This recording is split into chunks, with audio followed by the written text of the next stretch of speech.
Basically मेरा अपना एक ब्रांड है जिसके ऊपर जब मैं रिसर्च करती हूँ मेकअप के ऊपर, तो ये मेरा शौक भी पूरा होता है और मेरे ब्रांड की रिसर्च भी कंप्लीट होती है। और फिर वो जो करोड़ों का मेकअप है वो फिर मैं यहाँ पे लोगों को, वो जो हज़ारों की चीज़ें होती हैं जैसे 20,000 की, 30,000 की, वो यहाँ पे मैं उनको 2,000 की, 2,200 रुपये की सेल करती हूँ। आई एम अ मेकअप आर्टिस्ट और मैं बहुत हज़ारों लड़कियों को क्लासेस देती हूँ और मुझे करने का भी बहुत शौक है और अपने आप पे भी करने का बहुत शौक है और दूसरों पे भी करने का बहुत शौक। अब आया जो है ये मेरा रब के साथ एक ताल्लुक़ है और ये मैंने कुछ सालों पहले ही करना शुरू किया था, मगर जब मैंने किया तो उसके बाद फिर अल्हम्दुलिल्लाह मैंने नहीं छोड़ा और ये मैं हर वक्त ही आपको बाय में ही नजर आऊँ। तो हमेशा तनकीद का सामना करना पड़ता है, बट वही बात होती है कि आपकी मर्जी होती है कि आपने नेगेटिव चुनना है या पॉजिटिव चुनना है। तो मैं नेगेटिव जो है वो उसको साइड पे कर देती हूँ, पॉजिटिव चीज़ें चुन के अपने पास रखी। अस्सलाम वालेकुम जी, मैं हूं अली हमजा और आप देख रहे हैं डेली पॉइंट। आज हम इस वक्त मौजूद हैं आयशा साईं के घर, जो कुछ दिन से सोशल मीडिया पे बहुत ज़्यादा वायरल थी अपनी करोड़ों मालियत के मेकअप को लेके और अपने लग्जरी लाइफस्टाइल को लेके।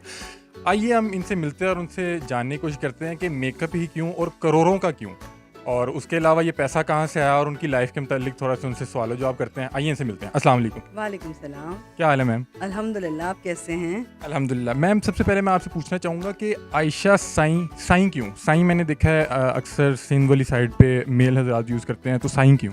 साईं जो है मेरा तखल्लुस है, तो मैं लिखती हूँ तो इसलिए मेरे नाम के साथ आयशा साईं जुड़ा हुआ है। ये कहीं उस वजह से तो नहीं आप पोइट्री करती हैं? और मैंने आपका बाय द वे घर देखा, आप बहुत आर्ट लवर भी लगी मुझे और बहुत अमीर भी लगी। क्या कहते हैं, मैंने ये चिल्लर देखा तो मुझे लगा मैं मस्जिद में आ गया हूँ, क्योंकि मैंने तो ये मस्जिद में ही देखे हुए हैं चिल्लर।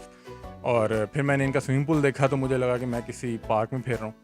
तो मैम इतना लग्जरी लाइफस्टाइल क्या कहते हैं कहाँ थी अब तक, और एकदम कैसे सोशल मीडिया पे आई? और इतना मेकअप क्या खाती हैं, क्या करती हैं? लोगों को शौक होता है लेकिन इतना ज़्यादा मेकअप। अच्छा, पहला सवाल आपने मस्जिद वाले किया कि आपको लगा मस्जिद में आ गया। तो मेरे घर में एक मस्जिद भी है, आप लोग उसकी वीडियो शॉर्ट्स बना सकते हैं, उसकी कवरेज भी कर सकते हैं। तो सबसे पहले जब हमारे घर में एंटर होते हैं राइट साइड पे मस्जिद, ठीक है, क्योंकि अल्लाह जो है वो सबसे पहले होता है। उसके बाद जो दुनियादारी की तरफ आ जाए तो करोड़ों का मेकअप क्यों और इतना मेकअप का क्या करती है। तो बेसिकली मेरा अपना एक ब्रांड है जिसके ऊपर जब मैं रिसर्च करती हूँ मेकअप के ऊपर, तो ये मेरा शौक भी पूरा होता है और मेरे ब्रांड की रिसर्च भी कंप्लीट होती है। और फिर वो जो करोड़ों का मेकअप है वो फिर मैं यहाँ पे लोगों को, वो जो हज़ारों की चीज़ें होती हैं जैसे 20,000 की, 30,000 की, वो यहाँ पे मैं उनको 2,000 की, 2,200 रुपये की सेल करती हूँ। अच्छा मैम, मैंने आपकी कुछ वीडियोस देखी और मैं आपके चैनल को भी देख रहा था, तो मैंने देखा है कि आप बहुत ज़्यादा मेकअप, मतलब कि आप पहले मुझे ये बताएं कि आपको सिर्फ कलेक्शन का शौक़ है या आप मेकअप आर्टिस्ट भी हैं, आपको करना भी आता है? No, I am a makeup artist और मैं बहुत हज़ारों लड़कियों को क्लासेस देती हूँ और मुझे करने का भी बहुत शौक है और अपने आप पे भी करने का बहुत शौक है और दूसरों पे भी करने का बहुत शौक है। अच्छा, आप इतना ज़्यादा मेकअप करती हैं लेकिन मैंने आपको हमेशा अबाया में देखा है, तो ये क्यों आप अबाया अच्छा लगता है या आप ये दीनी पहलू से ये पहनती हैं, या इसका थोड़ा सा बताइएगा? जी, अबाया जो है ये मेरा रब के साथ एक ताल्लुक़ है और ये मैंने कुछ सालों पहले ही करना शुरू किया था, मगर जब मैंने किया तो उसके बाद फिर अल्हम्दुलिल्लाह मैंने नहीं छोड़ा और ये मैं हर वक्त ही आपको बाय में ही नज़र आऊँगी। अच्छा देखिए, हम तो थोड़ा सा मिडिल क्लास फैमिली से हैं और हमने देखा है कि जो औरत कुछ ज़्यादा मेकअप करती है या थोड़ा ग्रूम्ड है या तैयार रहती है, तो उसको कोई मोहल्लेदार और फैमिली वाले कहते हैं जी इन्हों तो बड़ी आखिर आई है, जज करने लग जाते हैं। तो आपको इस शौक़ की वजह से पज़ीराई तो बहुत मिली, तो कभी कहीं तनकीद का सामना भी करना पड़ा होता है? कहीं नहीं, हमेशा तनकीद का सामना करना पड़ता है, बट वही बात होती है कि आपकी मर्ज़ी होती है कि आपने नेगेटिव चुनना है या पॉजिटिव चुनना है। तो मैं नेगेटिव जो है वो उसको साइड पे कर देती हूँ, पॉजिटिव चीज़ें चुन के अपने पास रखी। तो अपने जो तनकीद करने वाले उनको कुछ कहना चाहेंगी? उनको यही कहना चाहूँगी जो मैं हमेशा अपनी हर वीडियो में कहती हूँ, ये तो अभी ट्रेलर है, मूवी तो अभी बाकी है। चलिए जी, अल्लाह आपको और तरक्कियाँ दे। तो आप मुझे अपनी मैरिड लाइफ का बताइएगा कि आप कितने अर्से से मैरिड हैं और आपके बच्चे भी हैं? हाँ जी, माशाल्लाह मेरे 3 बच्चे हैं और मैं हैप्पीली मैरिड हूँ और मेरे हस्बैंड जो है वो सऊदीया में होते हैं और वो बहुत अच्छे हैं माशाल्लाह माशाल्लाह, और वो मेरा हर शौक़ पूरा करते हैं। नहीं जी, वो तो नज़र आ रहा है अच्छे हैं, तो उन्होंने आपको इतनी मालियत का मेकअप लेके दिया है। तो कभी हुआ कि तंग पड़ जाते हों कि यार इतना मेकअप या क्या करना है, या कभी कोई इस तरह का कोई हुआ हो? असल में आपको अगर उनका बारे में बताऊं तो आप ज़ाहिर है औरतें ज़्यादा या लड़कियां नहीं बताती हैं, बट मैं जब सऊदीया में जाती हूं तो वो जो सफोरा एक जगह है जहां से मेकअप मिलता है, तो वो मेरा कमरा जिसकी खिड़की में से वो नज़र आ रहा होता है, वो स्पेसिफिकली बुक कराते हैं कि जहाँ से मुझे वो नज़र आ रहा हो कि सुबह हमने वहाँ जाके शॉपिंग करनी है। बिल्कुल तंग नहीं पड़ते वो। तो आप क्या समझती हैं कि आपको अपना किसी भी शौक को लेके इतना सीरियस ले लेना कि इसको तंग तो नहीं करता? हाँ, इसको पैशन बना लेना तंग नहीं पड़ जाती या कि एंजॉय करती हैं इसको बिल्कुल? देखिए, जैसे कि आप अपने बच्चों से कभी तंग पड़ते हैं या कभी आप नहीं। अपने लेकिन शौक आप मेकअप को तो नहीं ना इनसे कंपेयर को घोड़ों का शौक होता है, अपनी गाड़ियों का शौक होता है, तो कभी आप अपनी गाड़ियों से या अपने घोड़ों से या कभी ऐसी चीज़ों से तंग पड़े या कपड़ों से। उसी तरह से मेकअप जो है ये भी एक शौक है, आप ज़ाहिर है इससे तंग नहीं पड़ सकते हैं। अच्छा, आपका करोड़ों मालियत का मेकअप है, तो कभी हुआ है कि ढूँढने में कोई मुश्किल हुई हो, कोई ख़ास चीज़ चाहिए हो और वो मिल ना रही हो? ज़ाहिर-सी बात है इतनी कलेक्शन में हो जाता हो।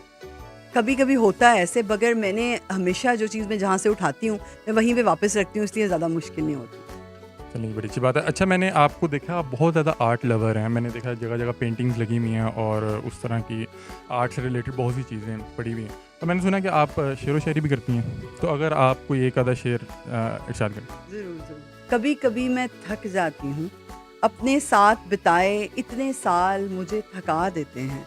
अपने होने का एहसास खुद को देते देते अब मैं अक्सर थक जाती हूँ। कोई कड़ी दोपहर में मुझको सारे कागज़ खोल के सारे दर्द पढ़ा जाता है। कोई मुझको रिश्तों के गुमनाम सफ़र पर ले जाता है, सारे ज़ख्म दिखा देता है। फिर मैं खुद को लोरी देकर अंदर को खामोशी देकर सो जाती हूँ, अब मैं अक्सर थक जाती हूँ। जी, बहुत अच्छा था। तो मैं आपसे पूछूँगा कभी मेकअप करते हुए भी ये शेर का ख़्याल आया कि अब मैं थक जाती हूँ? नहीं, बिल्कुल भी नहीं।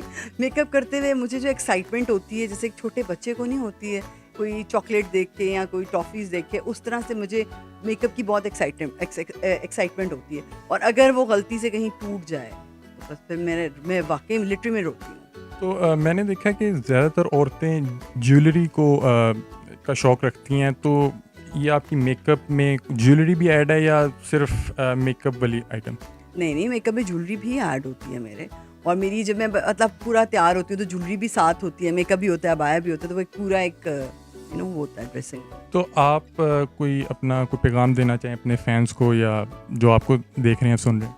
हाँ, बिल्कुल, मैं ये पैगाम देना चाहूँगी अपने फैंस को कि छुपी हुई आईडीज़ के पीछे जो लोग छुपते हैं और फिर मैसेजेस करते हैं या कमेंट्स करते हैं, उनको मैं ये पैगाम देना चाहूँगी कि हिसाब तो उनका भी होना है। तो लोगों को बस यही लगता है कि जो हम कर रहे होते हैं, मगर हम जो छुप के कर रहे होते हैं, क्योंकि जो रब है वो तो पोशीदा जो अंदर वाली चीज़ें हैं उनको भी पहचानता है और उनको भी सुन रहा है और देख रहा है। तो जितनी भी छुपी हुई आईडीज़ हैं, मगर लोग ना देख सकें, कोई ना देख सके, रब तो देख रहा है और जो फरिश्ते हैं उसको लिख रहे हैं। तो कोशिश करें कि किसी का दिल दुखाने से पहले, किसी को गलत कमेंट करने से पहले, जिससे उसका पूरा दिन ख़राब हो या हफ़्ता ख़राब हो, ना किया करें। आपको इस तरह की चीज़ों का सामना है? आपने तो बड़ा प्रॉपर माशाल्लाह लिबास पहना हुआ है। हमारे यहाँ तो ज़्यादातर इसी चीज़ को लेके बहस की जाती है, तो आपको भी इन चीज़ों का सामना करना पड़ता है?